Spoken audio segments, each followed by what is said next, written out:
د قربانیو برېښنا په اونۍ کې لالې مونږ هیواد د قربانیو. هیواد کې د برېښنا تولید او سیستمونو پرمختګ برخو کې د چک هیواد کمپنۍ سره هوکړلیک لاسلیک شو.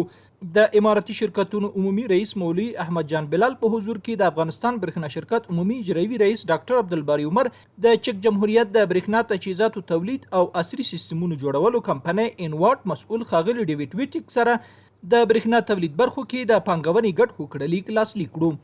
لالې مونږ هیواد د قربانیو ډېر. نشست هماهنگی رئیس عمومی اجرایی د افغانستان برېښنا شرکت با رؤسا و معاونین بخش‌های مربوطه برگزار شد. دکتر عبدالباری عمر رئیس عمومی اجرایی د افغانستان برېښنا شرکت نشست هماهنگی مشترکی را با رؤسا و معاونین بخش‌های مربوطه برگزار کرد و بر ارائه خدمات به موقع و مطمئن به مشتریان تاکید کرد.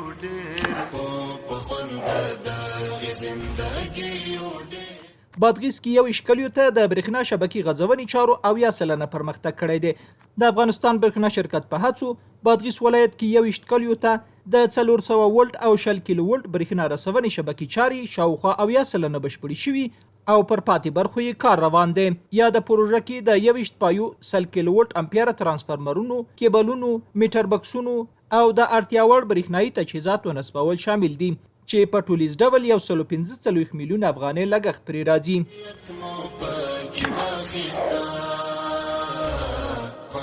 نصب 2 ترانسفارمر در کابل و فراهم شدن سهولت توزیع برق برای صدها مشتری جدید.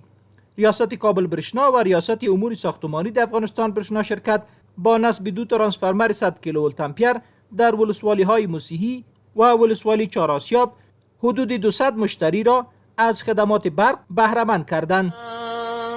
در پرو دی فات دی